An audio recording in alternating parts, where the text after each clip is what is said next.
Hello everyone, welcome to Mr. Bean Family Stories channel.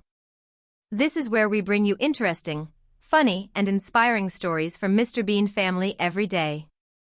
You will meet me, Mr. Bean's daughter, someone you may be familiar with and I hope you love, my dad with his surprising and meaningful stories, and my lovely brother who always brings positive energy with his stories close to life. Every day, one of us will share new stories, interesting journeys, and today it's my turn. I will take you on an exciting adventure, but also with profound lessons about life.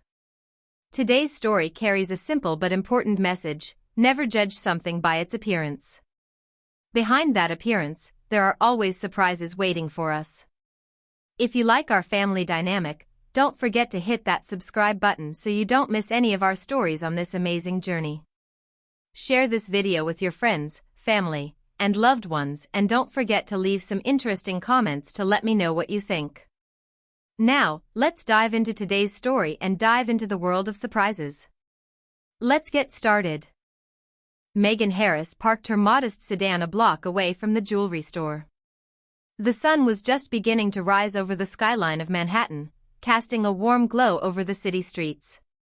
The bustling energy of the city was already palpable, but Megan remained calm and collected as she adjusted her beige sweater and checked her reflection in the rearview mirror. At 38, she had built PureTech Innovations from a small startup into one of the leading companies in renewable energy, valued at over $3 billion. Despite her success, she preferred to keep a low profile. Her understated appearance, a simple sweater, slacks, and practical flats, was in stark contrast to the opulence of the world she now moved in. Megan had always avoided drawing attention to herself. Even after her company's wildly successful IPO 5 years ago, she stuck to the modest lifestyle she'd cultivated during the years she'd struggled to make ends meet. Her employees often joked that their CEO could walk down any street in America without being recognized. That's how she liked it. She believed that success should be measured by impact, not by appearances. Today, however, was different. She wasn't just another business mogul. She had a mission, one that had nothing to do with quarterly earnings or new product launches. Megan was here for a personal reason: to find the perfect anniversary gift for her parents. Next month would mark their 40th wedding anniversary, and Megan wanted to give them something extraordinary, something that would show just how much they meant to her. Her parents had always supported her, even when she had nothing. Her mother had pawned her own engagement ring to help fund Megan's first prototype, an act of sacrifice that Megan would never forget. Now, with the success she had achieved, it was time to give her mother something that matched her love and dedication. She had decided on a fine piece of jewelry, something timeless, something that would take her mother's breath away. Megan took a deep breath and stepped out of the car.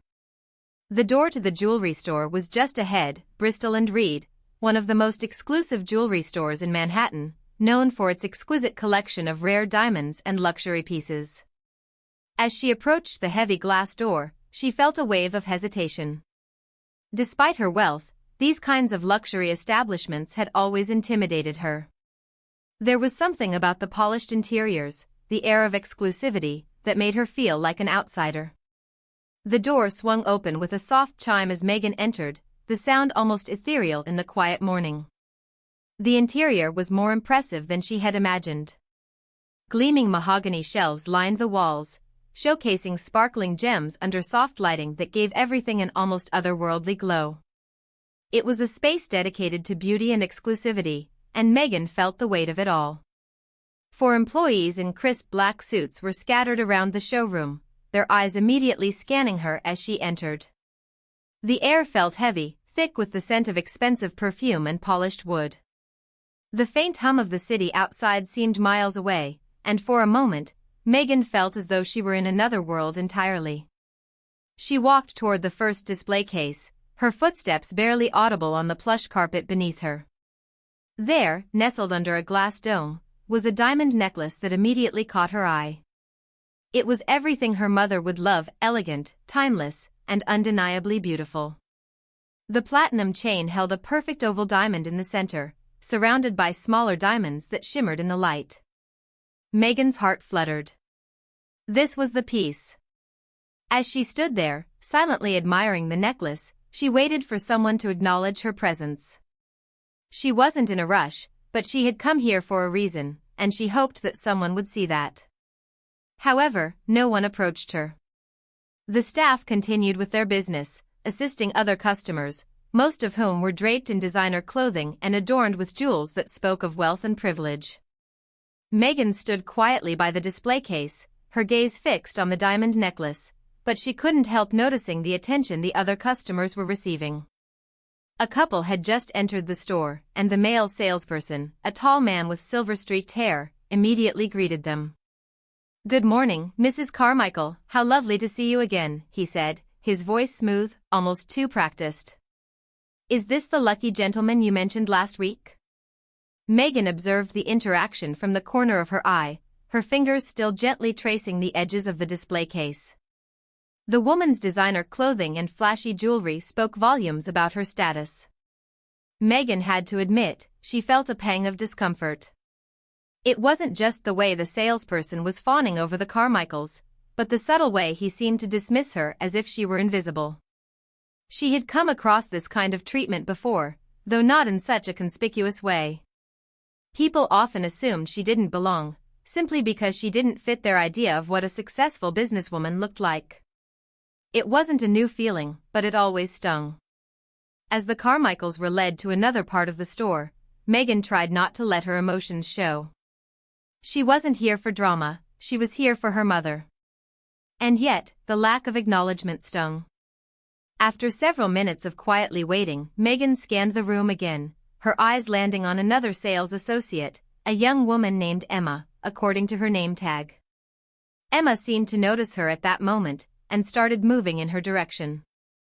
Just as Megan thought someone might finally approach her, the store manager, a distinguished older man in a tailored gray suit, stepped forward and murmured something just loud enough for Megan to overhear. "Emma, please assist Mrs. Livingston with the sapphire collection in the private viewing room." Emma hesitated, glancing briefly at Megan, before nodding and stepping away. Megan's heart sank slightly, but she wasn't going to leave. She wasn't a quitter, not after all she had worked for. She shifted to another display case, this time focusing on the elegant watches lined up under the glass. Perhaps a matching set for both her parents would be even better than the necklace. She admired a particularly beautiful women's watch with a mother-of-pearl face, its delicate hands glinting in the light. But as she continued to study the watch, she overheard another conversation, this time from the manager and Victor, the salesman who had greeted the Carmichaels. "Who's helping the woman in the beige sweater?" Mr. Harrison's voice was low, but the words still reached Megan's ears. Victor, who had been busy with the Carmichaels, glanced at Megan and quickly looked away. "I don't think she's being helped yet, Mr. Harrison. Probably just browsing. Doesn't look like our usual clientele." Megan's face warmed, but she forced herself to remain calm. It wasn't the first time she'd been judged by her appearance, and it likely wouldn't be the last. Still, it didn't make the sting any less sharp. Part of her wanted to walk out, take her business elsewhere, but another part of her, the one that had fought tooth and nail to build PureTech, decided to stay. She wasn't going to let their assumptions define her. With quiet determination, she raised her voice slightly. "Excuse me," she said, addressing Victor as he walked past her. "I'd like some assistance, please." Victor paused, offering her a smile that didn't quite reach his eyes. "Of course, one moment, please." He turned, but instead of assisting Megan, he walked directly past her, going to another customer, an elderly man who had just entered the store. Victor greeted him with exaggerated enthusiasm. "Mr. Winters, what perfect timing. The pieces you inquired about just arrived this morning." Megan watched as Victor led Mr. Winters to a private viewing area. The elderly man wore a suit that was undoubtedly expensive, but it was clear it had seen better days. Still, the staff recognized him immediately, treating him with the utmost respect. She felt a pang of frustration. The minutes dragged on, and Megan stood there, increasingly aware of the dissonance between how she was treated and how others were treated. It wasn't just about being ignored, it was about being made to feel invisible. Finally, after nearly 20 minutes of being overlooked, Megan made a decision. She wasn't going to stand there any longer. If they weren't going to help her, she would take the next step herself. She walked toward the counter where Mr. Harrison stood, busy with some paperwork. "Excuse me," she said, her tone firm but polite. "I've been waiting for assistance for quite some time." Mr. Harrison looked up, scanning her from head to toe in an almost dismissive manner. His eyes lingered on her beige sweater for a moment before he offered an apology. "I apologize for the wait, miss. All our associates are currently assisting clients with appointments. Perhaps you could tell me what you're looking for, and I can have someone assist you when they become available." The implication was clear, she wasn't a priority. Megan took a steadying breath. "I'm interested in purchasing an anniversary gift," she replied, her voice steady. "Something significant." Mr. Harrison's response was polite but distant. "I see," he said, his tone flat. "And what price range were you hoping to explore today?" Before Megan could answer, Emma, the young associate who had briefly acknowledged her earlier, approached the counter. "Mr. Harrison, Mrs. Livingston has completed her purchase," she said. "Would you like me to assist this customer now?" Mr. Harrison hesitated for a moment, his gaze shifting between Megan and Emma. "Actually, Emma," he said, "Victor might need help with the Carmichaels. They're looking at the Legacy collection." Emma glanced at Megan once more, then back at her manager. "The Carmichaels are with both Victor and Diane already." "I'm available to help," she said, her voice calm and professional, though there was a subtle shift in her demeanor.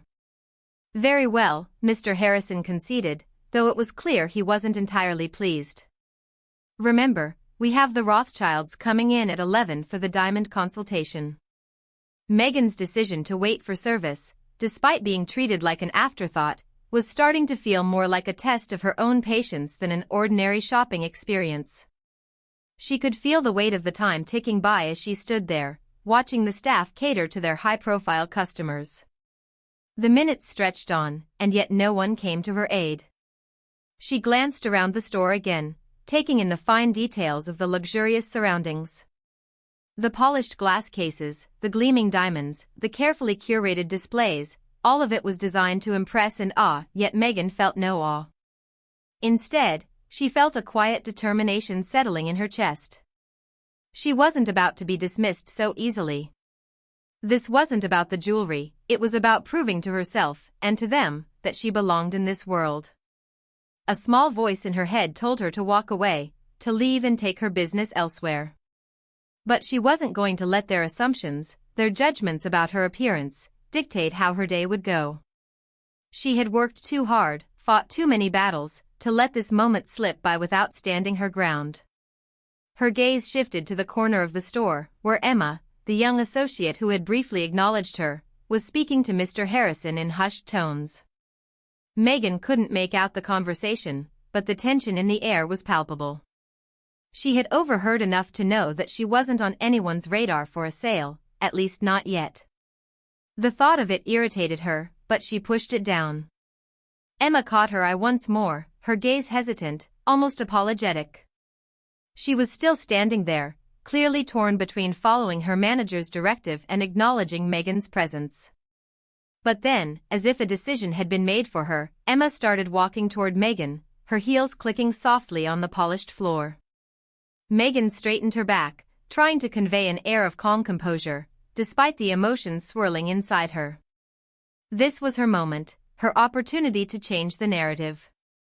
She wasn't going to be another invisible face in the crowd. "Hi, I'm Emma," the associate greeted her, her smile a little too wide. "I'm so sorry about the wait.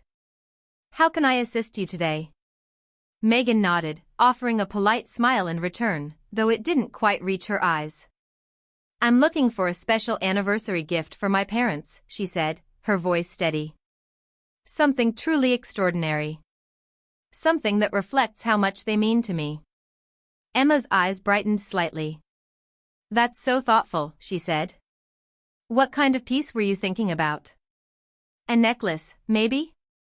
Or a bracelet? She motioned toward the various displays around them. Megan took a step closer to one of the display cases, her fingers gently tracing the glass as she scanned the pieces inside. Actually, I was drawn to the diamond necklace in the front window, she said, keeping her tone neutral, despite the undercurrent of tension she felt. The one with the 3-carat oval diamond. I think it would be perfect for my mother. Emma followed her gaze, nodding. That's a stunning piece, she said. It's part of our high-end collection. Let me just unlock the display case so you can get a closer look. Megan watched as Emma retrieved the key and unlocked the case, the soft click of the lock echoing in the silence of the showroom. As the case was opened, Megan's fingers brushed lightly against the velvet interior as she reached for the necklace. It was every bit as beautiful as it had seemed from a distance. The diamond sparkled in the light, sending bursts of color dancing across the room. She turned the necklace over in her hands, examining the fine details. It was, without a doubt, a breathtaking piece, but it was also far more than Megan had anticipated spending.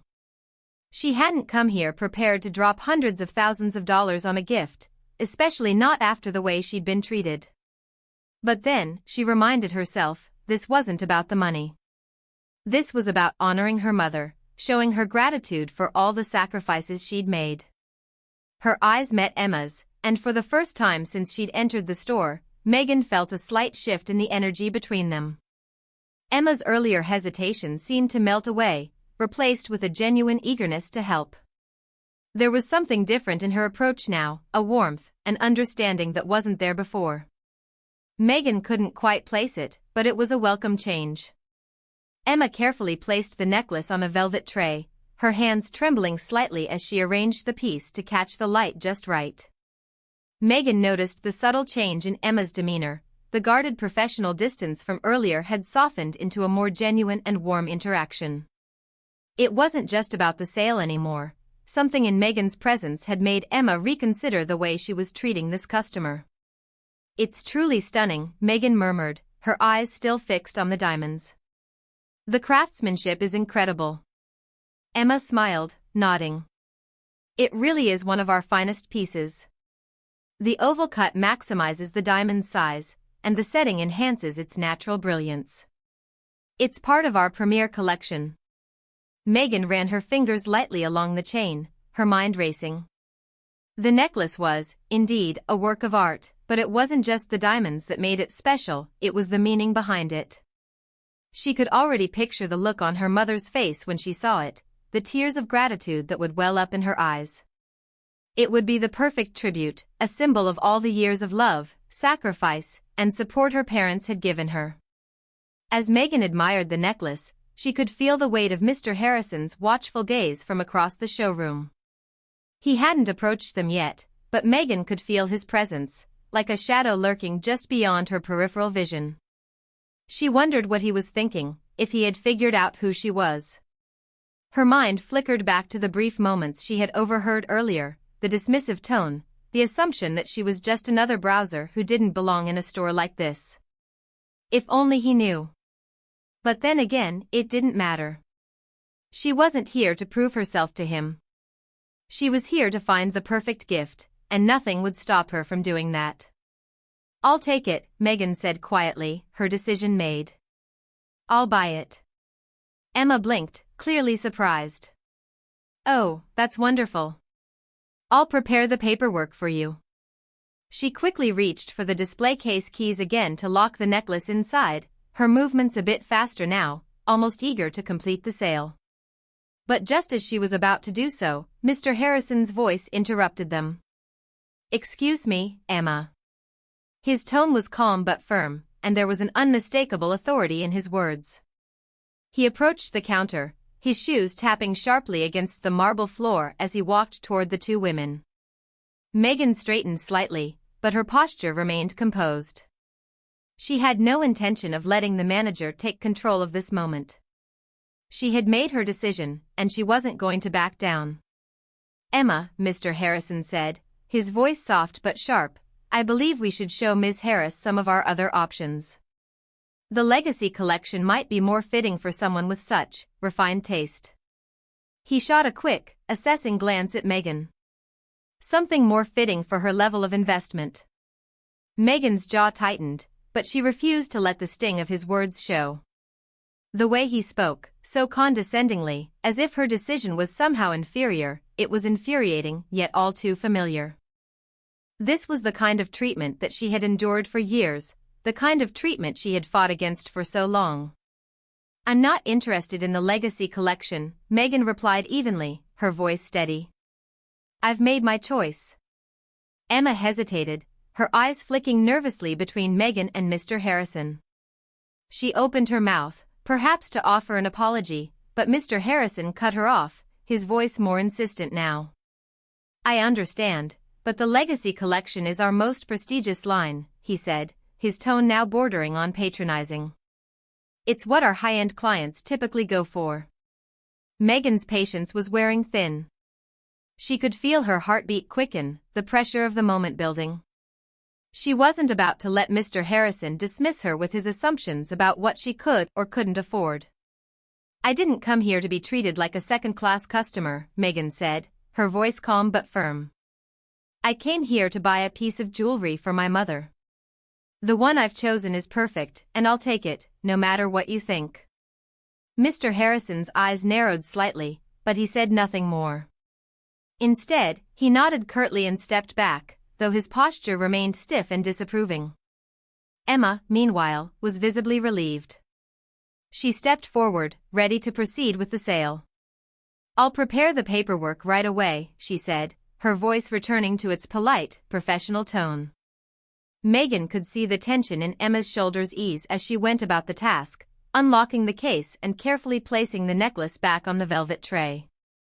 As Emma worked, Megan caught her eye, offering a small smile of gratitude.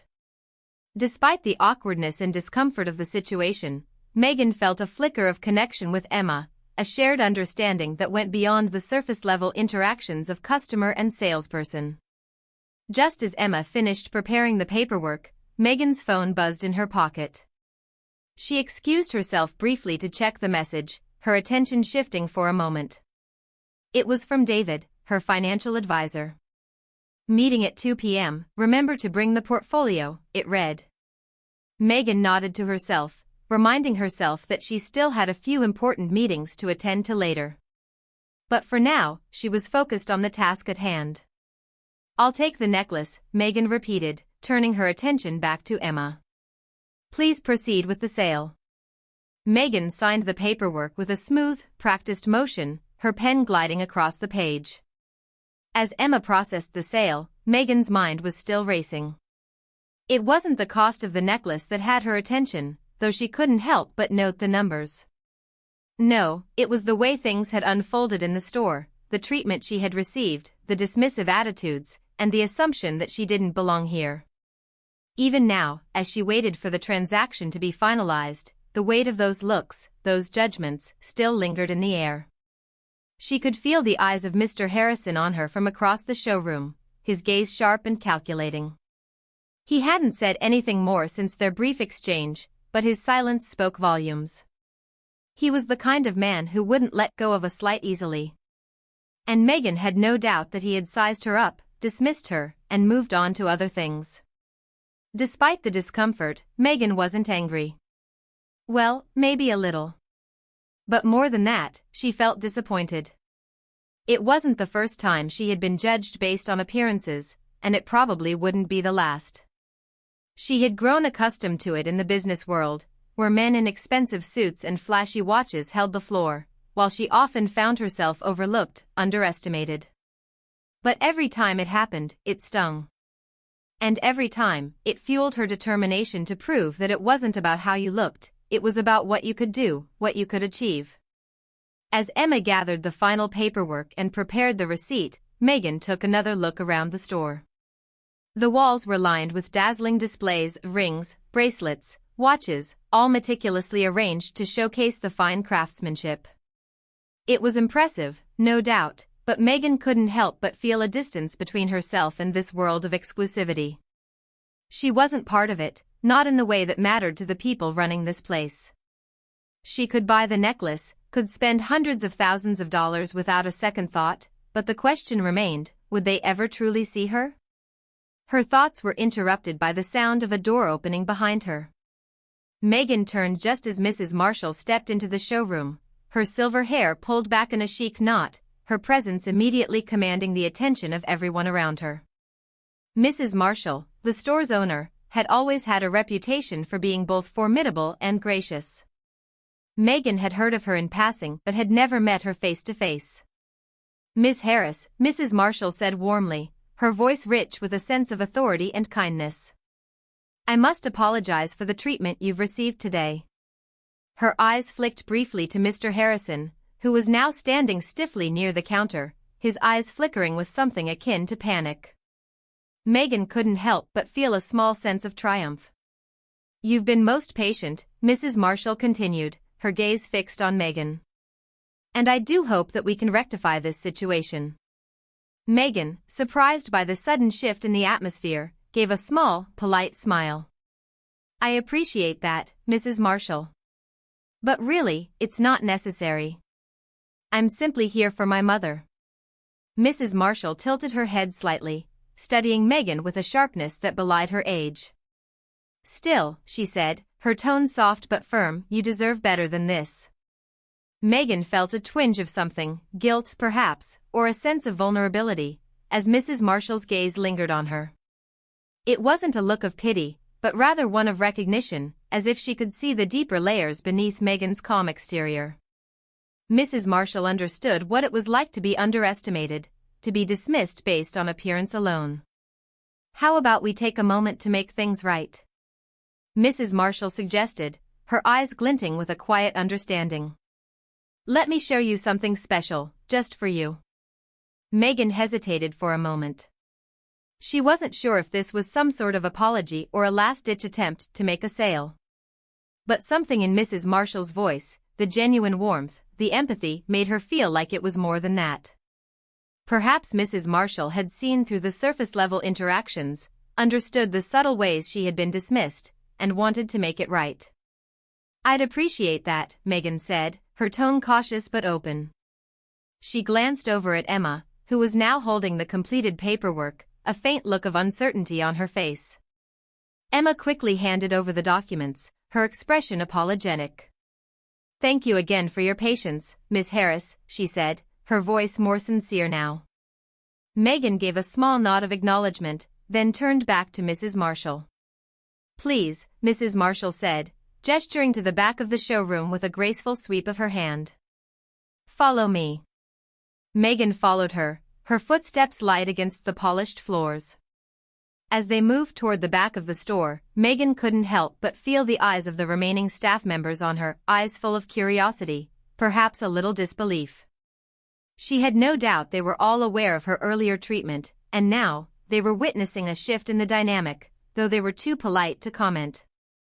The private viewing room was more intimate than the rest of the store, a serene space where the jewelry could be examined without the distractions of the main showroom. The lighting was softer here, the atmosphere quieter, more relaxed.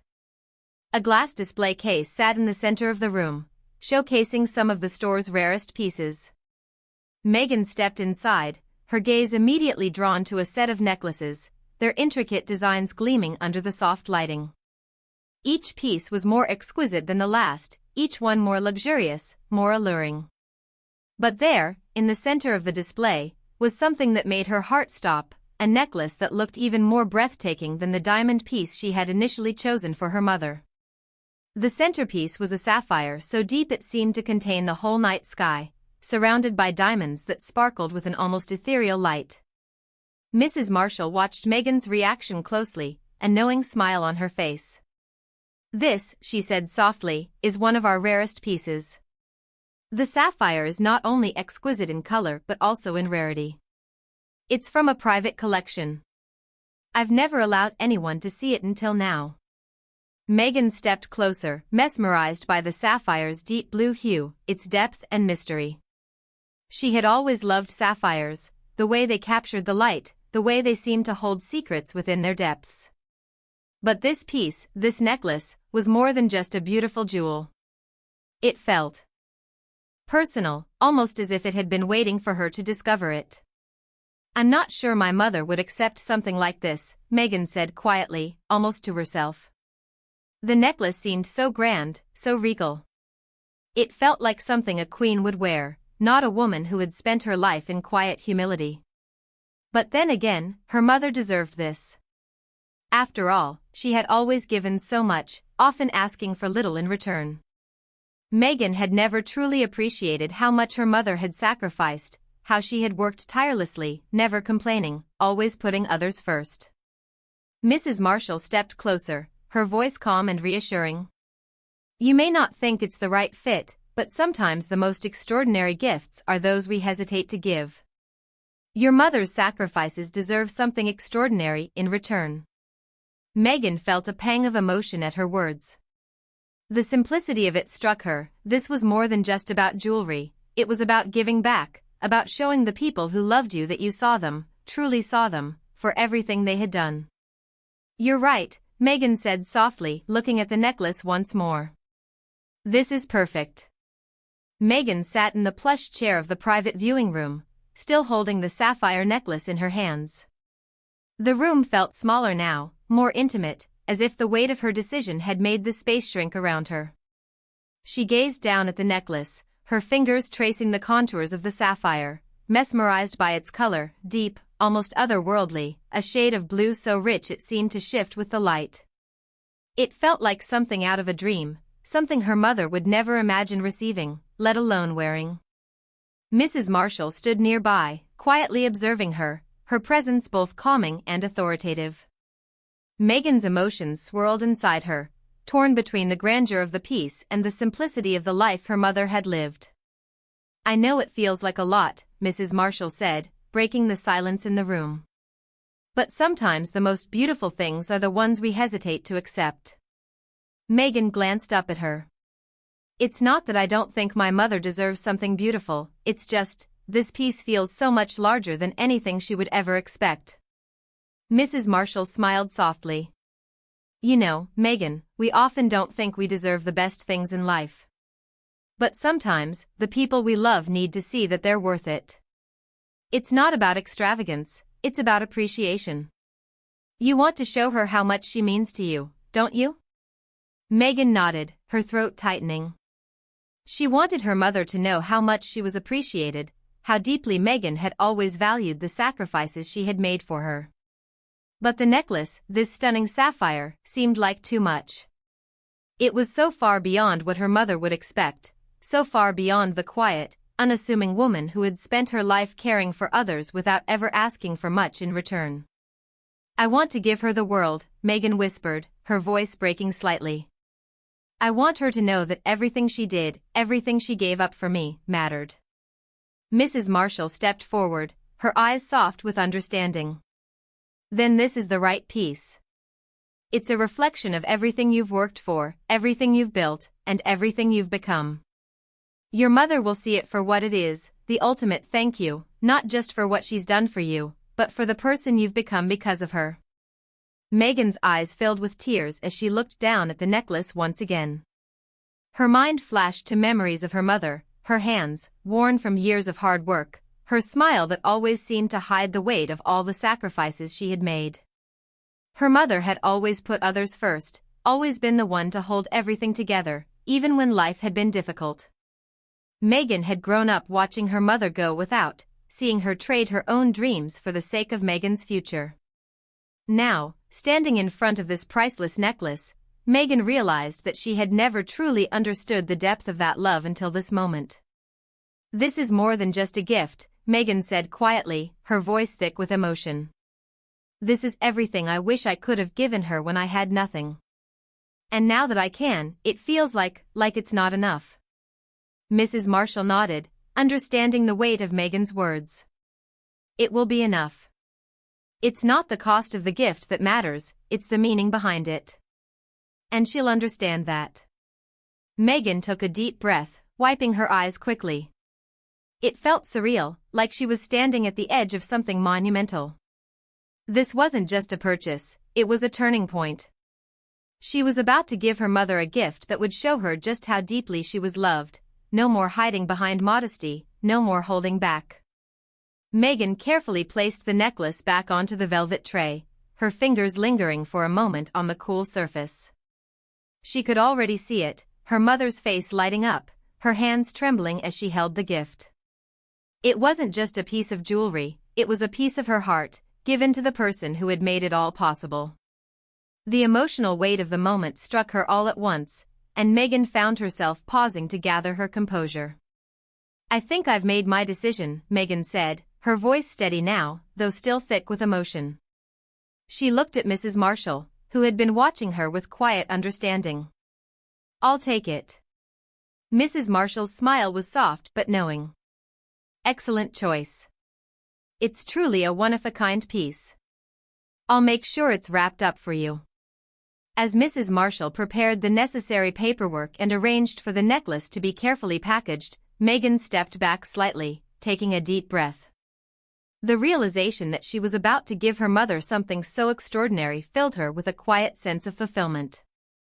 But even as she thought about her mother's joy, Megan couldn't help but wonder how the rest of her family would react. Her father, especially, he wasn't one for grand gestures. Would they think she was showing off? Would he understand the sentiment behind the gift, or would he see it as something unnecessary? A soft voice interrupted her thoughts. "If you'd like, I could arrange a personal delivery for you. It's the least we can do for someone like you."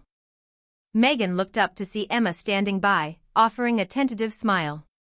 Her earlier nervousness had all but disappeared, replaced by a newfound confidence. "That's very kind of you," Megan replied, smiling warmly. "But I'll handle it myself. I think it's something I want to give to her in person." Emma nodded. "Of course. Just let us know if you need any assistance." As the paperwork was finalized, Megan's thoughts drifted back to the beginning, the long, difficult journey that had brought her here.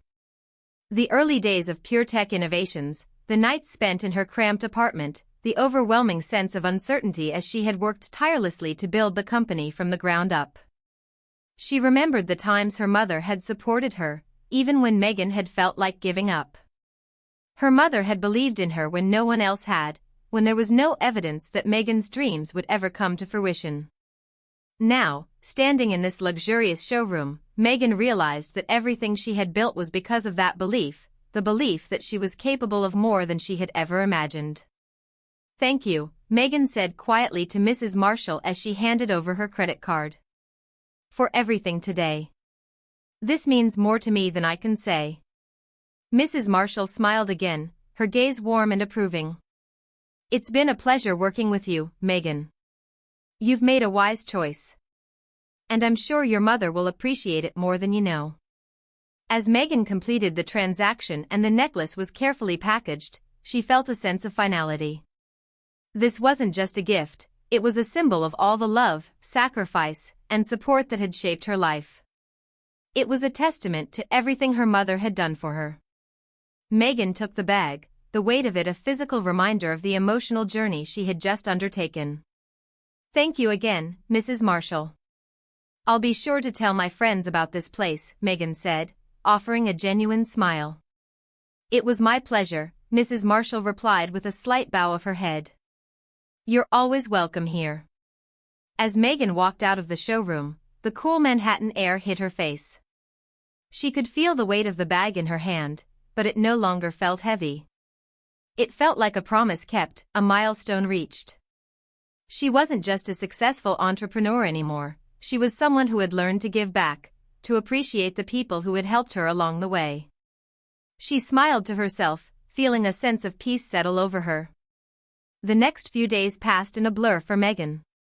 After leaving the jewelry store with the sapphire necklace safely in hand, she found herself consumed by the anticipation of giving the gift to her mother. There was a quiet excitement building within her, a sense of anticipation she hadn't felt in years. It wasn't just the necklace, it was everything that had led up to this moment. The years of hard work, the struggle, the sacrifices. She had come so far, but it felt like this gift would be the culmination of it all, the final acknowledgement of everything her mother had given up for her. The evening before her parents' anniversary, Megan found herself standing in her childhood home, the familiar scent of her mother's cooking filling the air. It was a simple home, nothing extravagant, yet it had always felt like a sanctuary. The living room was just as she remembered, warm, cozy, with a fireplace that crackled softly in the background. Her mother was in the kitchen, humming to herself as she prepared dinner, her father sitting at the table, reading the newspaper with his usual quiet concentration. Megan set the bag with the sapphire necklace down on the couch and took a deep breath. Tomorrow would be the big day. Her mother had no idea what was coming, and Megan wasn't sure how she would react. Would she cry? Would she be overwhelmed by the beauty of it all? Or would she simply brush it off, uncomfortable with such extravagance, as she often did with things that were too much for her? Megan, sweetheart, is that you? Her mother's voice broke through her thoughts, and Megan turned to see her walking into the living room, wiping her hands on her apron. Hi, Mom, Megan said, smiling as she moved to embrace her. Her mother was slightly shorter than she remembered, her hair now graying around the edges, but her presence still felt as strong and comforting as ever. She pulled Megan into a tight hug, and for a moment, Megan allowed herself to simply be held, to let go of the weight of the world she so often carried. It's so good to see you, sweetheart, her mother said, stepping back to look at her. How's everything at work? Still making all those big moves? Megan chuckled softly. You know how it is. Busy as ever. She paused, her fingers lingering on the bag on the couch, hesitant. Actually, Mom, I wanted to talk to you about something. Her mother raised an eyebrow. Uh-oh. You're not in trouble again, are you? Megan laughed. No, nothing like that. She glanced at the bag again, then back at her mother. I've been thinking about tomorrow, your anniversary. I want to give you something special, something that truly reflects how much you mean to me. Her mother's expression softened, but there was a hint of concern in her eyes. Megan, you don't have to do anything like that. Your father and I, we don't need anything. Just having you here is enough. Megan shook her head, her voice firm. No, Mom. This isn't just about today. It's about everything you've done for me. All those years you sacrificed, all the times you put your dreams on hold for mine. You deserve something extraordinary. Her mother looked at her for a long moment, as if weighing her words. Then, with a sigh, she smiled, though there was a trace of uncertainty in her eyes. You've always been the determined one, haven't you? All right, show me what you've got.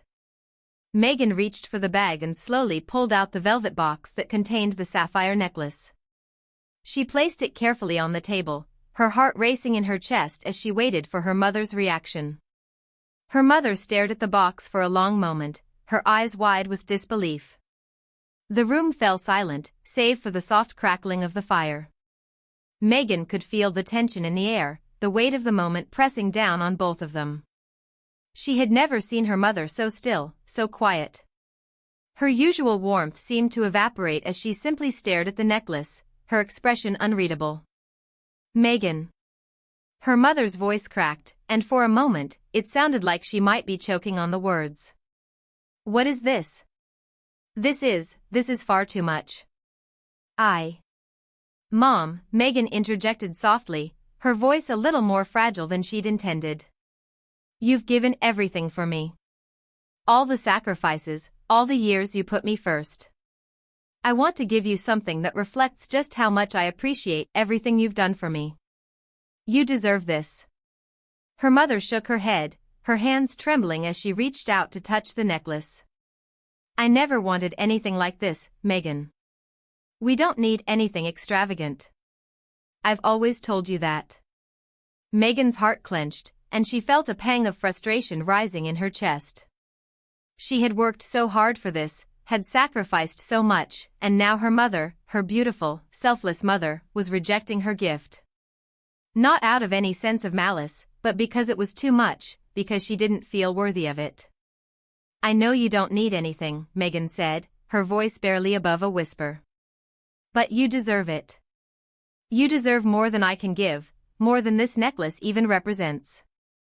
You gave up so much for me, more than anyone else ever would have. Her mother's eyes filled with tears, and she quickly wiped them away, as if trying to hide the emotion that threatened to break through. I didn't do it for a reward, Megan. I did it because I love you. I did it because I wanted you to have a better life than I did. Megan stepped forward, her hand gently cupping her mother's. And you gave me that. You gave me everything I have today. I'm who I am because of you. I've been given opportunities that you could only dream of. I want to show you that all of that matters to me. For a long time, her mother simply stared at the necklace, her fingers brushing over the fine craftsmanship, the brilliant sapphire and diamonds. Megan could see the struggle in her eyes. Part of her wanted to accept, to let herself be deserving of the love and generosity her daughter was offering. But another part of her was still the same woman who had spent her life putting others first, who had never learned how to receive, how to take anything for herself. Finally, her mother took a deep breath and closed her eyes. I never thought I'd see the day when I'd be receiving something like this. But if this is what you want, if this is how you want to thank me, then I will accept it. Her voice wavered as she spoke, and Megan felt a lump form in her throat. You don't have to accept it because of me, Megan said quickly. This isn't about me. It's about you. Her mother reached out, pulling Megan into an embrace that felt deeper than any hug they had shared before. It was a hug filled with love, with understanding, with the weight of years of sacrifice finally being acknowledged. I love you, Megan. And if this is how you want to show me, then I will treasure it forever. Megan hugged her mother tightly, feeling the tears welling up in her own eyes. This was it. This was the moment she had been waiting for. Not just the moment when her mother accepted the necklace, but the moment when she truly understood the depth of her own love for her. The moment when she realized that no matter what happened in the future, her mother had always been the foundation of everything Megan had achieved. They pulled back from the hug, and Megan handed her mother the box, watching as she carefully lifted the necklace from its velvet cradle. Her mother gasped softly as she held it up to the light, the sapphire glimmering in the glow of the fire. Thank you, her mother whispered, her voice filled with awe. This is more than I could ever have imagined. Megan smiled, her heart swelling with emotion. I'm just glad I could give you something worthy of all that you've done for me. The following days after her parents' anniversary passed in a quiet, contented haze for Megan.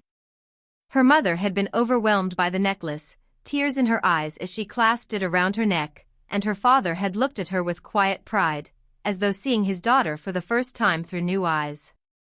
Megan had expected the joy, the gratitude, but what had surprised her was the sense of peace she now felt. The weight she had been carrying for so long had lightened, if only a little. Work, however, quickly pulled her back into reality. PureTech Innovations was going through a period of rapid growth, and despite her attempts to enjoy a break, Megan couldn't afford to be distracted. The company had reached new heights, and now more than ever, her leadership was being put to the test. The stakes were high, and there was no room for complacency. One Thursday afternoon, Megan sat in her office overlooking the New York skyline, the city sprawling out beneath her like a maze of opportunity and obstacles. Her desk was cluttered with papers, digital reports flashing across her tablet, and the steady hum of the office beyond her door. As much as she wanted to focus on the personal milestones she'd just reached, her professional responsibilities demanded more of her attention. A soft knock at the door broke her concentration. Come in, Megan called, without looking up. David Chen, her trusted CFO and confidant, stepped into the room. His presence was always steady, a calming force amid the chaos of the company's daily operations. David was in his mid-40s, sharp, calculated, and just the right amount of ambitious. Megan had known him for years, and though they worked closely together, there was always a professional distance between them. She valued him, but he was always more of an advisor than a friend. I've got the financials for the new quarter, Megan, David said as he handed her a thick folder of papers. The projections are strong, but I think we need to talk about the new venture in California. There are a few red flags in the market trends we should address. Megan nodded, flipping through the pages as she listened. We'll need to adjust our strategy. If the market's heading in the direction we think, we need to secure our position before anyone else can move in. David hesitated for a moment. That's part of it. But I also think we might need to reconsider some of our partners. There are rumors that a competitor is moving in with a similar technology. If we don't act quickly, they'll steal a major portion of the market share. Megan stopped flipping through the papers and looked up at him, her brow furrowed. So we're talking about a potential shift in alliances, then? David nodded, his expression serious. It's a calculated risk, but it could give us the edge we need. We need to decide whether to act fast and secure a new partner or hold off and see how things shake out. Either way, it's a delicate balance. Megan leaned back in her chair, the weight of the decision sinking in. She had always been good at making decisions on the fly, but this one felt different. The success of PureTech was no longer just about technology, it was about relationships, alliances, and keeping a firm grip on a rapidly changing industry. The stakes had never been higher. After a long pause, Megan exhaled slowly. Let's get ahead of this. Start the talks. But let's move carefully. I don't want to rush into anything without all the facts. David's eyes lit up with approval. I'll get started on it right away. We'll keep everything confidential until we have a solid plan. Megan watched David leave her office, his calm demeanor restoring a sense of order to the chaos she felt brewing inside. The decision to move forward with new partners wasn't one to be taken lightly, but it felt right. PureTech had been at the forefront of renewable energy solutions for years, and now the opportunity to expand into the California market was too significant to ignore. Yet, Megan couldn't help but wonder if she was making the right choice. In this business, everything came with risks, and that included the people you chose to work with. She spent the next few hours buried in strategy meetings, fine-tuning the details of her approach to the California expansion. The talks with potential partners were critical. She had built PureTech from the ground up on trust, and now, more than ever, she needed to ensure that the companies she chose to align with would share that same vision for the future. As the afternoon wore on, Megan took a moment to look out the window, gazing at the endless rows of buildings, the city teeming with life. New York had always been her place of reinvention, where she had carved out her identity. But lately, something about it felt like it was slipping away from her. Maybe it was the constant pull of work, or the nagging feeling that she was losing touch with the more personal side of her life. Her phone buzzed, breaking her train of thought. It was a message from her mother, dinner at 7. Your dad's making his famous lasagna. Can't wait to see you. Megan smiled, her heart warming at the thought. Despite all the success she had achieved, it was these moments, sitting around the table with her family, that meant the most to her. They were her anchor, reminding her of everything that truly mattered. The necklace she had given her mother had been a symbol of appreciation, but it was in these quiet moments that she felt the truest sense of fulfillment. At 6:45, Megan left the office, the weight of the day's decisions still lingering in her mind. She could already picture her mother's smile as they sat down together, eating lasagna and talking about everything and nothing. It was one of those rare, fleeting moments in life where everything seemed to fall into place. Arriving at her parents' house, Megan was greeted by the warm, familiar smell of garlic and simmering sauce. Her father was already at the stove, a large pot of lasagna bubbling on the burner. His back was to her, but he could sense her presence immediately. Megan. Just in time. Dinner's almost ready. You can set the table, he called over his shoulder. Her mother, already in the dining room, turned to give her a wide smile. Megan. You look lovely, as always. Megan set the bag she'd brought with her down by the couch and walked over to hug her mother, feeling the weight of the day lifting as she stepped into the embrace. After setting the table, the three of them sat down to enjoy a meal. Her father recounted a funny story from work, her mother chimed in with a bit of gossip from their neighborhood, and Megan listened, feeling like the world outside had momentarily faded away. But as they ate, her mother turned to her with a more serious look on her face. "Sweetheart, there's something I've been meaning to ask you," her mother began.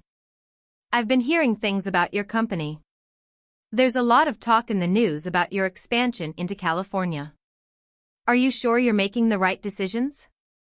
I mean, it sounds like a big leap. I just don't want you to overextend yourself." Megan felt a knot form in her stomach. Her mother wasn't one to question her choices often, but when she did, it always carried weight.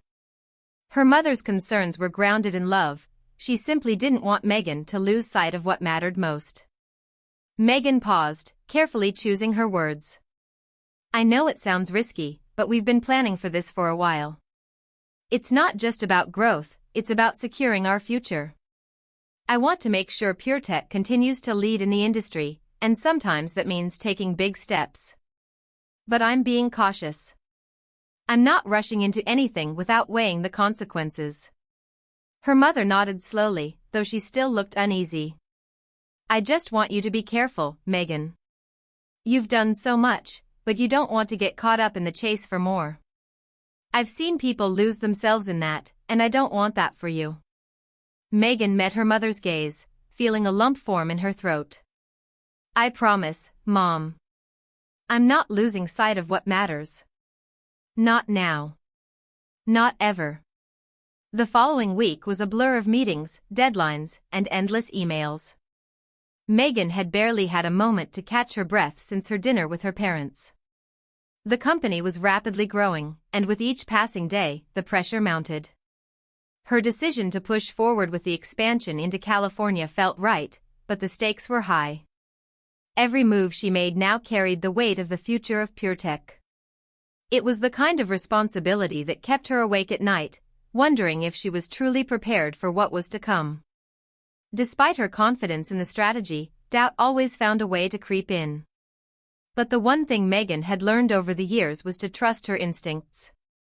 She knew when to take a step back, and she knew when to charge forward. That morning, after an early meeting with her board of directors, Megan decided to take a brief break. She stepped out of her office, her eyes scanning the bustling floor of her company headquarters. The employees moved with purpose, focused on their tasks. The energy in the office was a mixture of excitement and anticipation, the kind of energy that came when something big was on the horizon. She walked to the elevator and hit the button for the ground floor. As the doors closed, she leaned back against the wall, taking a deep breath. The city below was vibrant, full of life, but it often felt distant. The decisions she made up here, in her glass-walled office, impacted the lives of so many. The weight of that responsibility wasn't something she had been prepared for when she first started PureTech all those years ago. The elevator dinged, and the doors opened to the street level. Megan stepped out into the cool morning air, the city streets busy with the rhythm of everyday life. She adjusted her coat, walking toward the corner cafe she frequented for a quiet moment away from the office. It wasn't much, but it was her time to recharge before diving back into the world of business. As she reached the cafe, she was surprised to see a familiar face standing by the entrance. It was Jessica, one of the sales associates from the jewelry store, Bristol & Reed, where Megan had bought her mother's anniversary gift. Megan hadn't expected to see her here, let alone in the city. Jessica looked up and noticed Megan at the same time. Her eyes widened slightly in recognition, and a hesitant smile crossed her face. "Megan. Wow, I didn't expect to run into you here." Megan smiled back, a little surprised herself. "Jessica, what a coincidence. I didn't expect to see you in this part of town." Jessica chuckled nervously, brushing a strand of hair behind her ear. "I'm actually meeting a friend here, but I didn't think I'd run into someone I knew." "What are you up to?" Megan felt the tension she hadn't even realized was there lift slightly. "Just grabbing a coffee. Needed a quick break from the office." "How have you been? Still working at Bristol & Reed?" Jessica nodded, her smile softening. "Yes, I'm still there. Though it's been a bit crazy lately, with the holidays coming up." Lots of high-profile clients, and I'm just trying to keep up. Megan's curiosity piqued. That sounds intense. How's it going, though? Do you still enjoy working there? Jessica hesitated for a moment, looking down at her shoes before meeting Megan's gaze again. It's not always easy, you know? I've had some mixed experiences.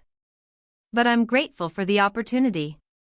It's just sometimes, the way things go, well, you've probably seen it yourself. It can feel a little dismissive. Like you don't matter, unless you're spending a certain amount of money. Megan paused, surprised by Jessica's candidness.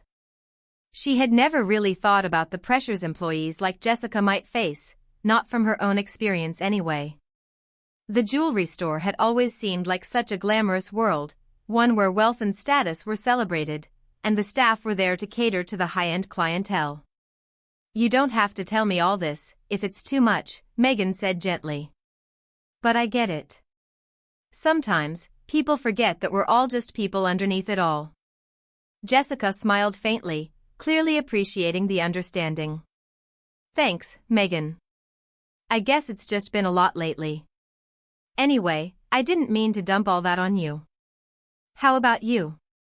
How's everything going with PureTech? Megan took a deep breath, looking around as she tried to choose her words carefully. It's a lot, Jessica. A lot of decisions to make, and a lot of pressure. But I'm managing. There are moments where it feels like I'm moving in the right direction, and other times, well, it feels like I'm carrying the weight of the world on my shoulders. Jessica nodded, her expression thoughtful. I can imagine. It must be tough, trying to juggle everything. But it sounds like you're handling it. You've built something incredible. Megan smiled, though it felt more like a reflex than genuine happiness. I appreciate that, Jessica. But sometimes it's hard to know if I'm doing enough. There's always more to be done, more people to answer to, and I'm constantly thinking about what comes next. It's exhausting. The conversation fell into a brief, comfortable silence, as they both sipped their coffee. Megan realized just how much she appreciated these rare moments where she could speak honestly without worrying about the next strategic move or deal that needed to be closed. You know, Jessica said after a moment, breaking the silence, I've been thinking a lot lately. About what you said when you were in the store. About not losing sight of who you are and what really matters. It's funny how, when you get caught up in the grind, you forget why you started in the first place. Megan looked at her curiously. What do you mean? Jessica shifted in her seat, her gaze fixed on her coffee cup. I guess I've been thinking about my own career. I've been working at the jewelry store for a while now, but I'm starting to wonder if this is really what I want. I don't know if I'm cut out for a life of selling luxury, serving people who already have everything. It just doesn't feel fulfilling, you know? Like, where's the meaning in it? Am I doing this because I love it, or because it's just what I fell into? Megan listened carefully, the words resonating with her more than she expected. She had felt similarly in her earlier years, questioning her place in the business world, wondering if the sacrifices she was making were worth it. The pressure to succeed had often clouded her sense of purpose, and she knew how easily someone could lose sight of their passions. I get that, Megan said quietly. I spent so many years focusing on getting PureTech off the ground that I forgot why I started. I lost sight of what really mattered for a while. It wasn't until I hit some of the bigger milestones that I realized, at least for me, it's not just about the money or the recognition. It's about creating something that can make a difference. Something that leaves a legacy. That's what drives me now. Jessica looked up, her expression shifting to one of surprise and curiosity. That's incredible. You're right. It's so easy to get stuck in the day-to-day without thinking about the bigger picture. Exactly, Megan replied. And sometimes you have to step back and ask yourself, is this really where I want to be? Am I doing this for the right reasons? Because if you're not, it's easy to lose yourself in the process.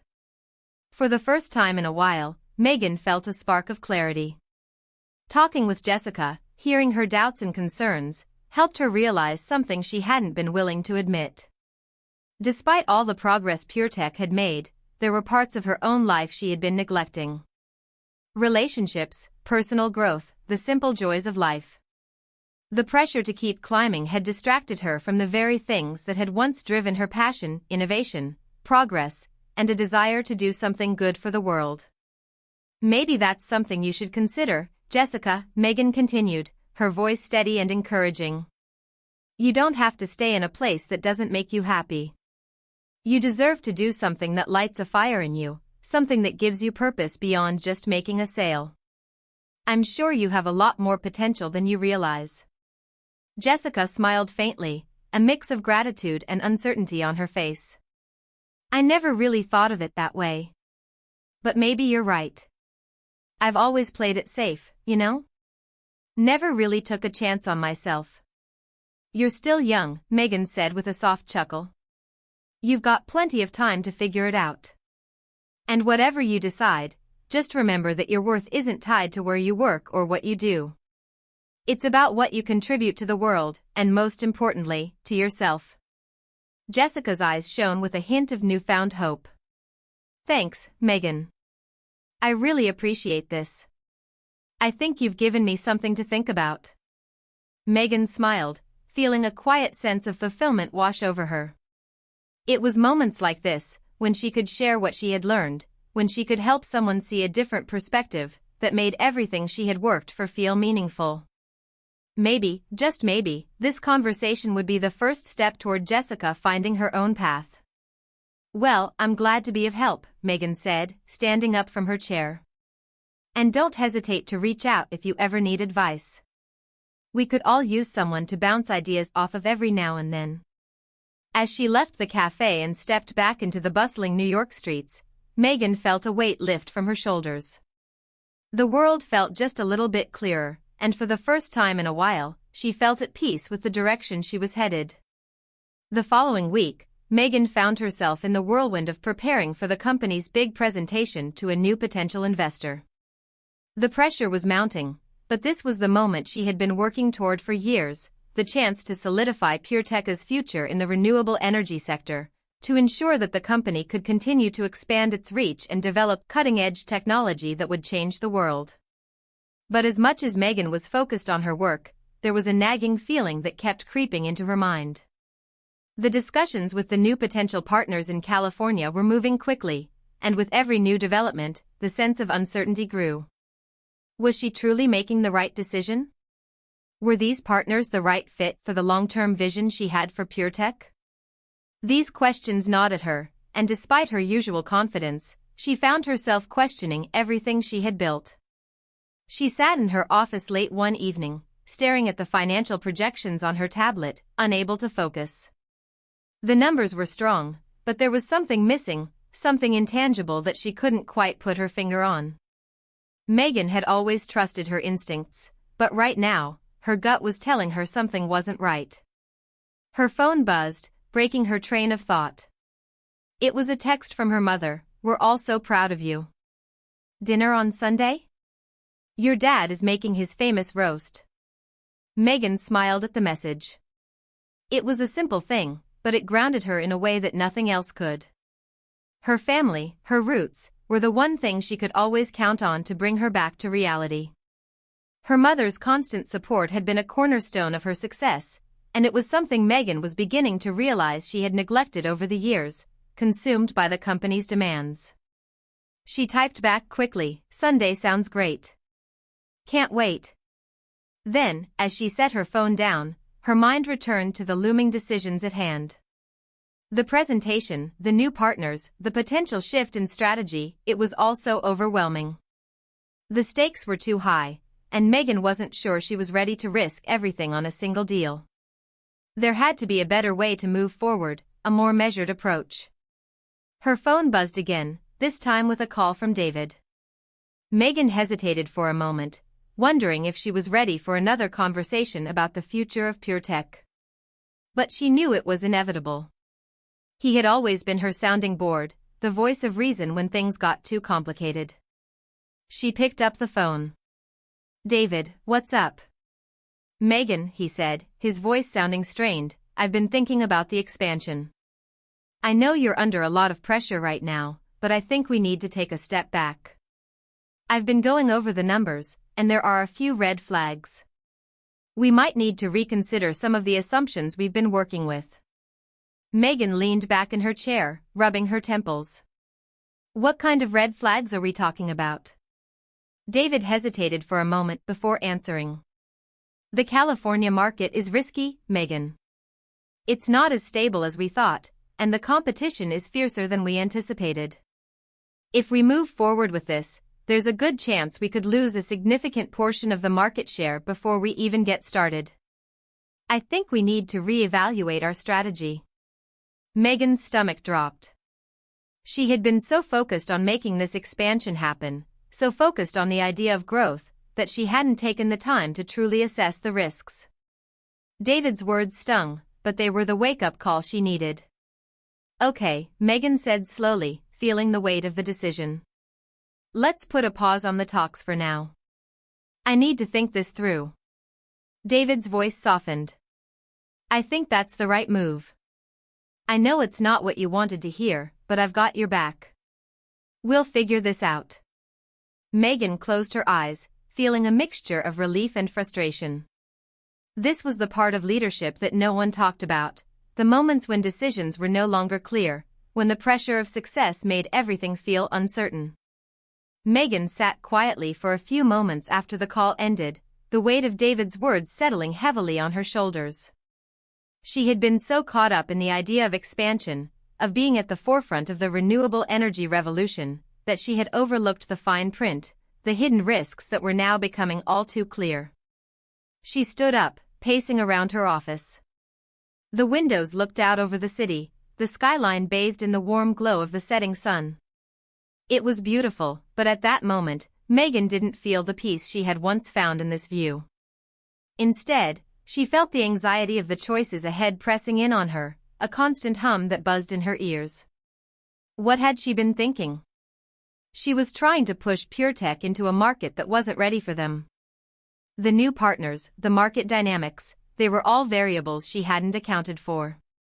Megan was a visionary, yes, but even she had her limits. Her phone buzzed again. This time, it was a message from Jessica, the young woman she had met at the cafe. Megan had almost forgotten about their conversation. Megan, I wanted to thank you again for everything you said to me the other day. I've been thinking a lot about it. You gave me the courage to have a real conversation with myself about what I want. I've decided to start exploring other options, maybe take a risk on something I'm passionate about. I'm scared, but I think it's time. Thank you for opening my eyes. Megan's heart warmed as she read the message. Jessica had been at a crossroads, just like she had been not too long ago.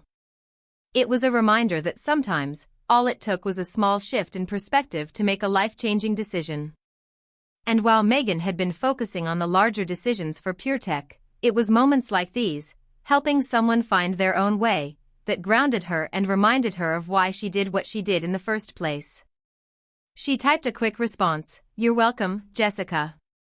I'm proud of you. Trust yourself. You've got this." Megan set the phone down again, looking back out at the city. A thought lingered in her mind, maybe it wasn't just about making the big moves, the flashy deals, or even the growth she had been chasing.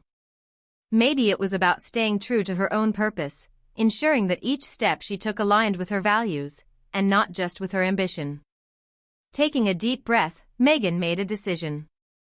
She wasn't going to rush this. She wasn't going to push PureTech into a risky expansion just because she felt pressure to act. She would take the time to reassess, to ensure that every decision made from here on out was strategic, measured, and aligned with the long-term vision she had always had for the company. Her phone buzzed again, this time with a message from her mother, "Dinner is at 7. Don't be late. We're all looking forward to seeing you." Megan smiled and quickly replied, "I'll be there. Can't wait." She knew that dinner with her parents would be the perfect opportunity to clear her mind. No business talk, no pressure, just the warmth of family and the comfort of home.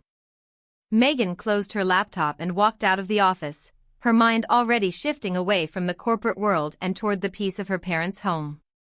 As she made her way to the elevator, she felt a sense of resolve settling in. The path forward wasn't clear, but for the first time in a long while, she felt that she was in control again. Not just of the business, but of her life and the choices she made. The next few days felt like a blur for Megan. After her decision to reassess the California expansion and slow things down, she was left with a sense of calm, but also a nagging feeling that she was at a crossroads. It was a strange balance of knowing the right thing to do, yet feeling unsure of how to navigate the path ahead. Her thoughts were constantly occupied with PureTech's future, and while she had made the decision to pause, there was still an underlying pressure to act quickly. The world of business wasn't patient, and neither were her investors. She had barely caught her breath when her assistant, Claire, popped her head into her office, holding a message from David. "Megan, David's online too. He says it's urgent." Megan's stomach dropped. She had just finished speaking with him yesterday, discussing the re-evaluation of the California strategy. Now, with an urgency in his voice, Megan could only assume something had shifted. Picking up the phone, she spoke quickly, her voice steady. "David, what's going on?" "Megan, we've got a problem," David said, his voice tight. "I've been looking into a few things, and it looks like one of our key partners is pulling out. They're backing out of the deal we've been working on for months." Megan froze, the words hanging in the air. "What do you mean, pulling out? Why?" David sighed. "They've gotten cold feet. They're worried about the market volatility, and now they're hesitant to commit. We were relying on their backing to make this expansion possible. Without them, we're going to have to rethink our entire approach." Megan pinched the bridge of her nose, her mind racing. This was exactly the kind of setback she had been trying to avoid. The uncertainty surrounding the California market, compounded with the risk of losing a critical partner, felt like a punch to the gut. This wasn't just a matter of strategy, it was about the future of PureTech. She couldn't afford to lose momentum now, not after all the groundwork she had put into the company's growth. "David, are we sure about this?" Megan asked, her voice barely above a whisper. "There's no way to salvage this deal?" "I've already reached out to them, but the response has been less than promising," David replied. "I think we need to look at alternatives, but the timeline is shrinking. I don't want to alarm you, but we're running out of time if we want to keep things moving forward." Megan sat back in her chair, her thoughts spiraling. Her instincts told her to act quickly, but the decision felt even more complicated now. She had been so focused on one path, one strategy, that the idea of a major setback was overwhelming. The pressure to keep PureTech on its upward trajectory, to maintain the momentum that had made the company a leader in the industry, felt suffocating. "You're right," Megan finally said, her voice resolute. "We can't afford to wait. Let's start looking at other options. But I want a clear plan in place. No more half measures. We need to be strategic." David responded quickly. "Understood. I'll have the team work on this immediately. We'll brainstorm alternatives, but it's going to take some time to pivot. I'll keep you updated." Megan hung up the phone, feeling the weight of the situation pressing on her chest. As much as she hated the idea of losing a partner, she knew she couldn't let it derail the entire vision for PureTech. She had fought too hard to get to this point. Megan sat in silence for a moment, trying to process the information. The decision to move forward was no longer just a matter of following the plan, she had to adjust, adapt, and be ready for anything. The idea of losing a key partner was difficult, but not impossible to recover from. She had built PureTech from the ground up with resilience, and this was another test of that same strength. She stood up from her desk, pacing around her office. The walls seemed to close in on her as she ran through the possibilities in her mind. Could they still salvage the expansion? Were there other potential partners out there who could help them take the next step? Megan had always prided herself on being resourceful, but this was a new challenge, one that felt like it could threaten everything she had worked for. Her phone buzzed again. This time, it was a text from her mother. "Are you coming over for dinner tonight? We miss you." Megan smiled, her heart softening. She had been so caught up in the whirlwind of business that she had almost forgotten to check in with her family. Her mother's simple message reminded her of the stability and love that existed outside of the boardroom. She could almost hear her mother's voice, comforting and warm, a stark contrast to the cold, calculated world of corporate strategy. Megan typed back quickly, "I'll be there. Looking forward to it." With a sigh, she put her phone down. It wasn't just the business decisions that were weighing on her, it was the balance between her professional and personal life. She couldn't help but feel the distance between herself and the people she loved, the family who had always been there for her, and the company that now consumed her every waking moment. Something had to give, but for now, she knew she couldn't afford to lose focus. She grabbed her coat and headed out of the office, the city streets bustling with life as she made her way to her parents' place. Despite the tension in her chest, there was a calming effect in the simple act of going home. The familiar streets, the warmth of her parents' home, these things grounded her in ways her office and boardroom never could. When she arrived, her father greeted her at the door, his familiar smile spreading across his face. "There she is. Always good to see you, kiddo." "Hi, Dad," Megan said, wrapping her arms around him in a brief hug before stepping inside.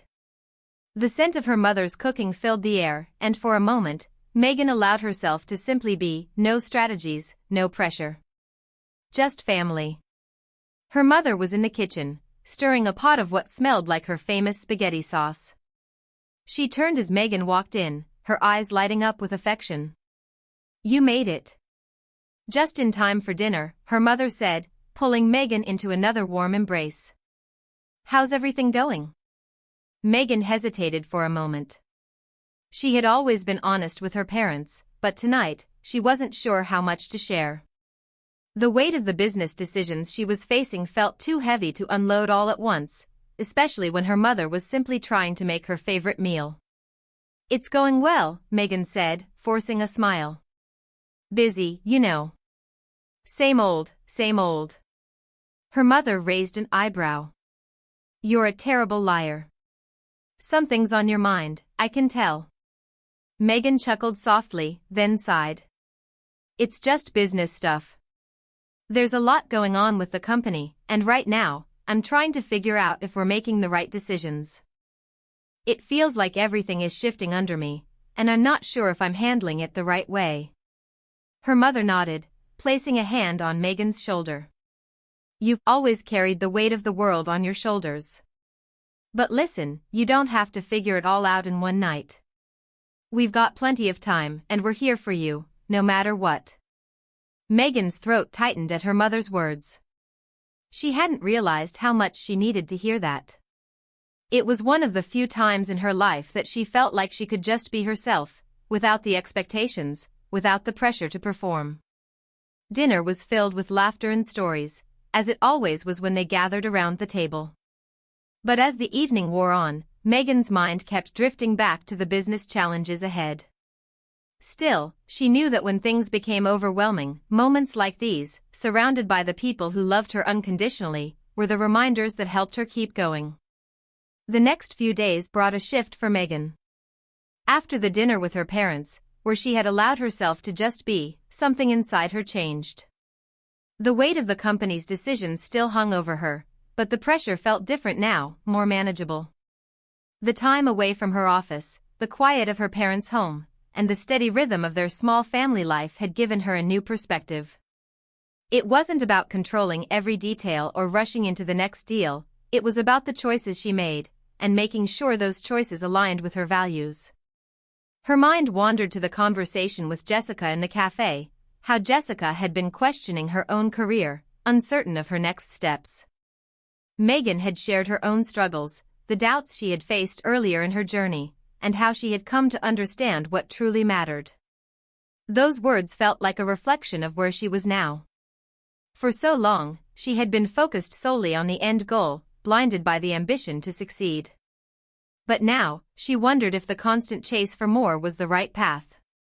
As the days went by, Megan found herself revisiting her priorities. The expansion into California, the pressure from investors, while those things were important, they didn't define her. What defined her was the impact she wanted to make, the legacy she hoped to leave. It wasn't just about the growth of PureTech. It was about staying true to the purpose behind the company. The decision she had made to pause the expansion was a difficult one, but it felt like the right thing to do. The last thing she wanted was to rush into something just to appease others. On Wednesday morning, as she sat in her office reviewing a new set of projections, Megan received an unexpected email. It was from Mrs. Marshall, the owner of Bristol & Reed, the jewelry store where Megan had purchased the sapphire necklace for her mother. Megan hadn't expected to hear from her again, but the subject line piqued her interest, "A proposal for you." Curious, Megan opened the email. It read, "Dear Megan, I hope this message finds you well. It was a pleasure meeting you recently, and I've been thinking about our conversation ever since. I admire your vision, your focus, and your dedication to making an impact. As someone who has built her own legacy, I'd like to extend an invitation to you. There's an opportunity in our industry that I believe aligns with your passion for innovation and sustainability. I'd love to discuss it further with you, should you be interested? Best regards, Mrs. Marshall." Megan leaned back in her chair, her mind racing. She hadn't expected an email like this. The world of high-end jewelry was a far cry from the tech industry, but Mrs. Marshall's words held a certain weight. There was an opportunity in her email, an invitation to explore something new. Something that could align with her values of sustainability, but in a completely different sector. Megan had always been intrigued by the intersection of luxury and sustainability, how high-end brands could lead the way in creating a more sustainable future. Perhaps this was the opportunity to make a meaningful impact beyond just the energy sector. She typed a quick reply, "Mrs. Marshall, thank you for reaching out. I'd love to learn more about this opportunity. Please let me know when would be a good time for us to meet." Megan hit send and then sat back, her heart beating just a little faster. She had no idea where this would lead, but something inside her stirred. Maybe this was the challenge she had been waiting for, the new direction that would allow her to expand her influence in a meaningful way. Megan spent the next couple of days anxiously awaiting a response from Mrs. Marshall. In the meantime, she kept herself busy with the usual company operations, but her mind couldn't help but drift back to the email. What could this opportunity be? She had always admired Mrs. Marshall's ability to blend luxury with purpose. The idea of marrying her expertise in sustainable energy with the elegance of high-end craftsmanship seemed like an interesting challenge, one that could allow her to make an impact in a whole new way. On Friday afternoon, Megan received a response from Mrs. Marshall. "Megan, thank you for your quick reply. I'd be delighted to meet and discuss the proposal in person.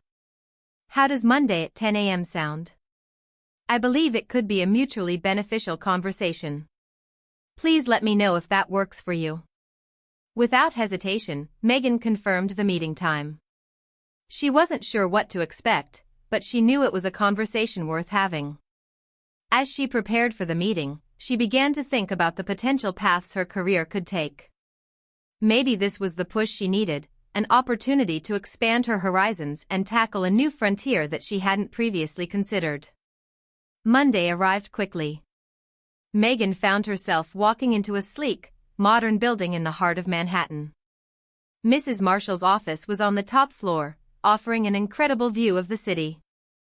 As Megan stepped off the elevator, she was greeted by a soft-spoken assistant who led her down a hallway lined with exquisite art.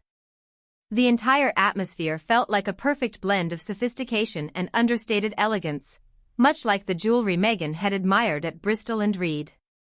"Mrs. Marshall will be with you in just a moment," the assistant said, motioning to a plush seating area. Megan took a seat, glancing at her watch. The meeting would start soon, but there was something about the calmness of the space that made her feel both at ease and slightly excited. She was about to step into an entirely new world, a world she had never thought to enter before. A few moments later, the door opened, and Mrs. Marshall entered. She greeted Megan warmly, her sharp eyes softening as she extended a hand. "Megan, it's wonderful to finally meet you in person," Mrs. Marshall said, her voice warm and inviting. "Please, have a seat." "Thank you, Mrs. Marshall," Megan replied, feeling the weight of the moment. She sat down, and Mrs. Marshall poured them both glasses of water before sitting across from her. "Before we get into the details," Mrs. Marshall began, "I just want to say that I've been following your work at PureTech for a while now. Your focus on sustainability and innovation is something I deeply respect. It's rare to see a leader with such a strong sense of purpose in an industry that's often focused on short-term profit." Megan smiled, feeling a mixture of pride and humility at the compliment. "Thank you. It's always been about more than just the technology for me. I believe in building something that lasts, something that can change the world for the better." "I couldn't agree more," Mrs. Marshall said, nodding. "And that's exactly why I wanted to reach out to you. The jewelry industry, as you know, is often associated with luxury, exclusivity, and excess. But I've been working to shift that perspective.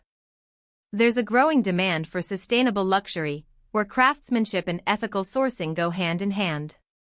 And I believe that you, with your expertise in sustainability, could help lead the way in this movement." Megan's heart raced.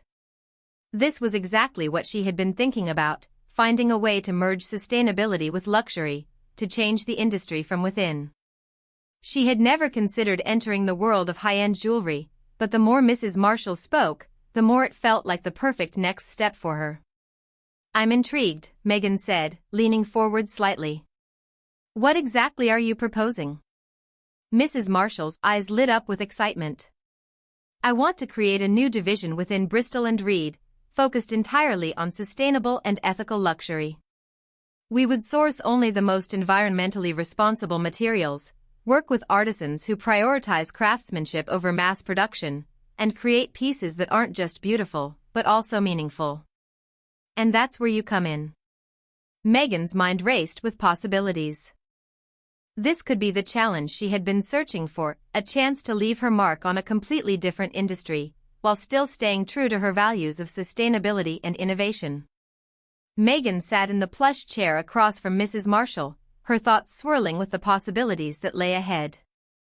The concept of merging sustainability with luxury had always intrigued her, but now, sitting in front of a woman with the resources and influence to make it a reality, the idea felt tangible.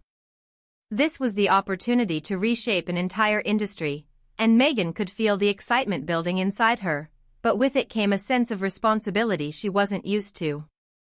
Mrs. Marshall had just finished outlining the vision for the new division, her words painting a picture of what could be a luxury brand that didn't just cater to the rich and famous but also cared for the planet, its people, and its future. Megan had always believed that business could be a force for good, and here was the chance to prove it on a larger scale.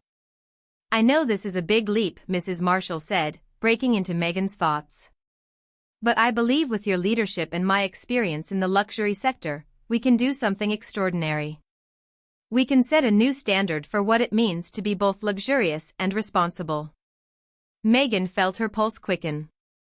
She had always been driven by the desire to create something meaningful, but this was different. This wasn't just about building a company, it was about changing the very definition of what luxury could be in the modern world. She had spent years working in renewable energy, pushing for a cleaner, more sustainable future, and now she had the chance to extend that vision into a completely different market. "I'm intrigued," Megan said, her voice steady but filled with anticipation. "But there are a lot of moving parts to consider. What does this look like in practical terms? How do we ensure that we stay true to the vision without compromising the integrity of the brand?" Mrs. Marshall smiled, clearly pleased with the question. "That's exactly why I need someone like you. We'll begin by focusing on the sourcing of materials. No more conflict diamonds or materials mined at the expense of the environment. We'll work with artisans who have a deep respect for their craft, using only ethically sourced gems and precious metals. We'll also explore alternative materials, lab-grown diamonds, for instance, that are indistinguishable from the real thing but have a fraction of the environmental impact. Megan nodded slowly, digesting the information. This was bigger than she had imagined. The financial aspects, the supply chains, the branding, there was a lot to tackle. But it wasn't just about making beautiful jewelry, it was about making a statement. A statement that luxury didn't have to be synonymous with excess and waste. A statement that luxury could be synonymous with sustainability and ethics. We'll also need to look at our partnerships, Mrs. Marshall continued. We can't just talk about sustainability, we have to walk the walk. We'll need to build relationships with like-minded organizations, from environmental groups to social enterprises, to ensure that we're doing everything we can to make a real impact.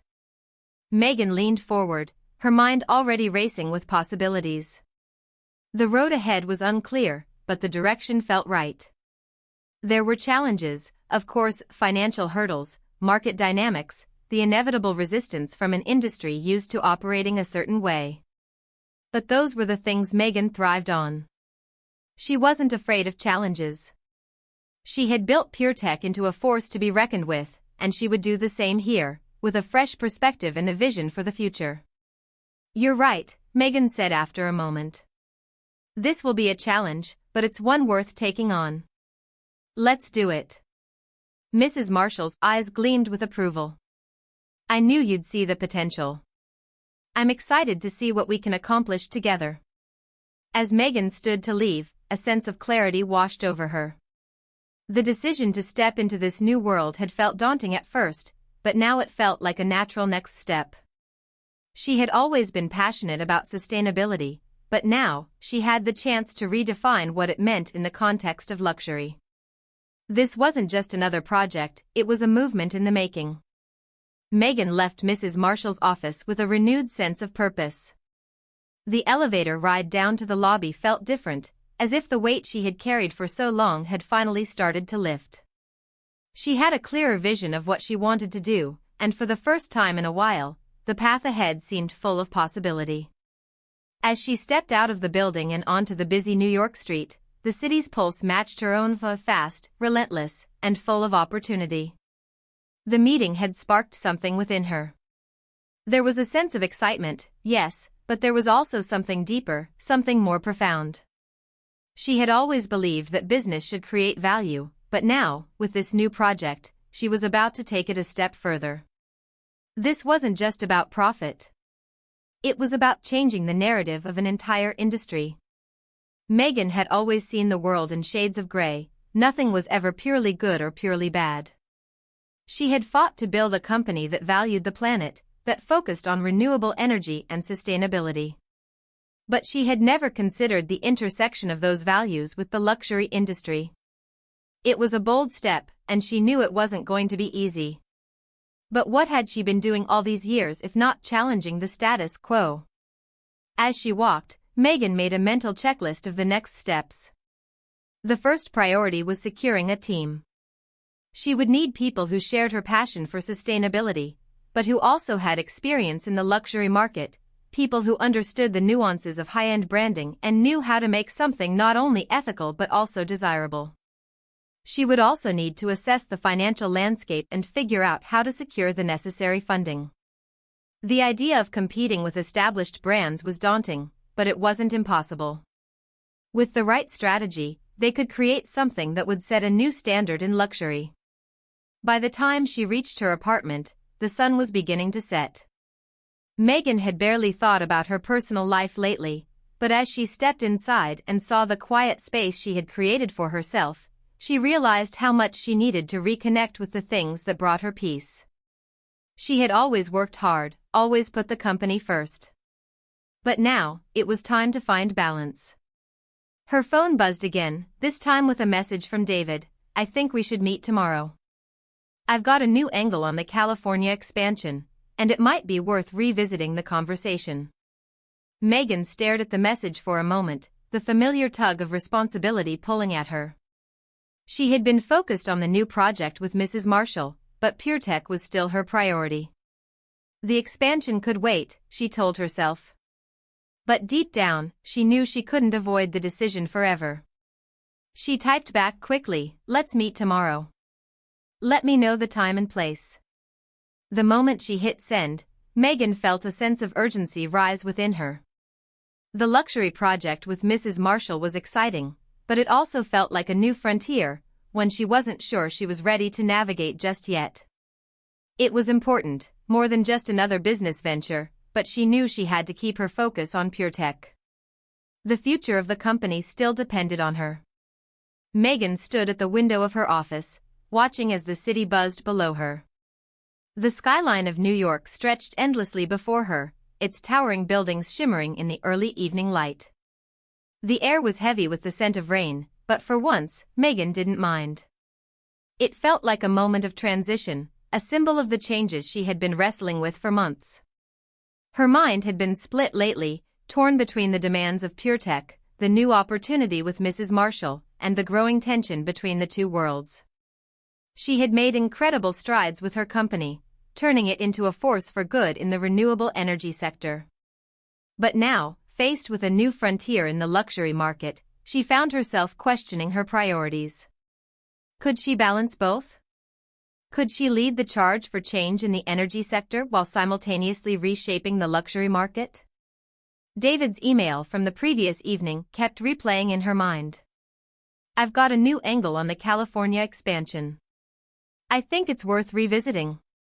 Megan had been avoiding the conversation, not because she didn't care about the expansion, but because she had grown so invested in the idea of moving forward with Mrs. Marshall's proposal. The more she thought about it, the more she realized that this new venture could be just as groundbreaking as PureTech. It was an opportunity to challenge the luxury industry, to do something that had never been done before, combine wealth and elegance with sustainability. But as much as she was drawn to the idea, Megan knew she couldn't ignore the responsibility she had to PureTech. The company she had built was still in its early stages of massive growth. They had reached a critical point, and abandoning the California expansion could mean losing a chance to secure PureTech's place as a leader in the global energy market. The buzz of her phone broke through her thoughts, and Megan quickly glanced at the screen. It was David again. "I've scheduled a meeting for tomorrow morning. Can you make it?" Megan exhaled slowly, knowing that this conversation would decide a lot for her future. She had put off addressing the expansion for too long, but now it was time to face it head-on. As much as she was eager to dive into the new opportunity with Mrs. Marshall, Megan knew she couldn't make any rash decisions. She had to get a clearer picture of what was at stake for PureTech before committing to anything else. "Yes, I'll be there," she typed back. Megan set the phone down, feeling the familiar weight of responsibility settle back on her shoulders. This wasn't just about business, it was about legacy. It was about finding a way to build something that would stand the test of time, something that would make a real difference. The choices she was facing now were monumental, and the pressure was starting to feel suffocating. The next morning, Megan arrived at PureTech's headquarters early, as she often did, the weight of the decision looming over her. She had spent the entire night mulling over her next move, thinking about the luxury project with Mrs. Marshall, the California expansion, and what the future of her company would look like. Her mind felt like a tangled web of possibilities, and she wasn't sure where to start untangling it. David was already in the conference room when Megan arrived. He stood by the window, looking out over the city as though contemplating the very same things she had been. When he saw her walk in, he gave her a nod and gestured toward the seat across from him. "Megan, thanks for making it," he said, his tone professional but laced with an undercurrent of concern. "I know things have been a bit chaotic lately, but I think we need to have a serious conversation about where we go from here." Megan took a seat, the familiar hum of the city below seeming far away as they settled into the conversation. She could tell by his posture, the way his shoulders were slightly tense, that this wasn't just about the expansion anymore. It was about something bigger, something that could change the course of PureTech's future. "Let's talk about California," Megan said, diving right into the heart of the matter. "What's the new angle?" David sighed, running a hand through his hair. Well, I've spent the last few days rethinking our approach. After speaking with some of our partners, I've realized that the expansion isn't as straightforward as we thought. The competition is fiercer than anticipated, and the market volatility is making some investors nervous. But I've also found a potential solution. Megan raised an eyebrow. A solution? What does that look like? David slid a set of papers across the table to her. We've identified a smaller, more niche market that has been largely untouched by the major players in California: sustainable energy for remote areas. These regions need affordable, reliable energy solutions, and there's a growing demand for clean energy alternatives. We could focus on that market instead of trying to compete with the giants. It's a more sustainable entry point, and it's a market where we can make a real impact. Megan picked up the papers, her fingers tracing over the data. I see what you're saying, but is it enough? I mean, we're talking about changing the game here, David. Can we really take this company to the next level by focusing on a smaller market? David met her gaze, his eyes steady. I believe we can. It's not about competing with the big players head-on, it's about establishing our own niche, building our brand as a leader in sustainable, affordable energy. We can carve out a space where we aren't just another company, we're the company that delivers innovative, eco-friendly solutions to the people who need them most. Megan set the papers down, thinking carefully. This was the direction she had always wanted to take PureTech. It wasn't about competing in a saturated market, it was about creating solutions that made a real difference in the world. But the question remained, could they afford to take this route? Would it be enough to secure their place in the market long-term? I like this direction, Megan said slowly, her mind already turning over the possibilities. But it's going to require a significant shift in our resources. We'll need to invest in new technology, new partnerships, and new infrastructure. Are we ready for that? David nodded, looking relieved that she was on board. I think we can make it happen. But we'll need your full commitment. This will require a lot of work and a clear vision. Megan leaned back in her chair, letting the weight of the decision sink in. It wasn't just about a market shift, it was about the future of PureTech. This was the moment where she had to decide what kind of legacy she wanted to leave. Would she push forward with a high-risk expansion, or would she choose a more sustainable approach that aligned with the company's values?